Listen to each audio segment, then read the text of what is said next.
পচা খাবার কারা কারা খান? 3 ধরনের খাবার হচ্ছে পচা খাবার। যত রকমের প্যাকেটজাত খাবার আছে, প্যাকেটজাত। 2 নম্বরে যত রকমের প্রসেসড খাবার আছে, আর 3 নম্বরে সবচেয়ে পছন্দের ফাস্ট ফুড। এই 3টার ডেফিনেশন হচ্ছে পচা খাবার। যে ভাই এটা কি কারণে পচা খাবার? পচা খাবারের 2টা বৈশিষ্ট্য আছে, কি সেটা বলি।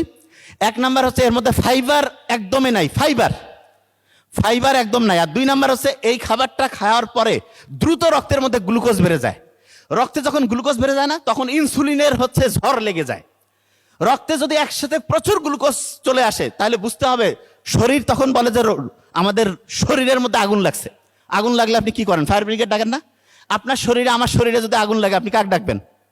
যে ভাই ফায়ার ব্রিগেড? নো, ওই ফায়ার ব্রিগেডের কাজ করবে ইনসুলিন। এবং যখনই আপনি বেশি পরিমাণ রক্তের মধ্যে গ্লুকোজ আসলো, ইনসুলিনের ঝড় শুরু হয়ে গেল। আপনি মনে করতে পারেন ইনসুলিনের ঝড় শুরু হলে কি সমস্যা? ওরে বাবা, ইনসুলিনের ঝড় যখন শুরু হবে, তখন আমাদের যে খেয়াল আছে আপনার মাইটোকন্ড্রিয়া, ডিএনএ, সেইখানে ঝড় শুরু হবে। এবং ডিএনএ যখন ক্ষতিগ্রস্ত হবে, ওই লোকটা দ্রুত ক্যান্সারের দিকে আগায় যাবে। যত লোক ক্যান্সারে মরে, এদের আপনি পিছনের হিস্ট্রিটা একটু দেখবেন।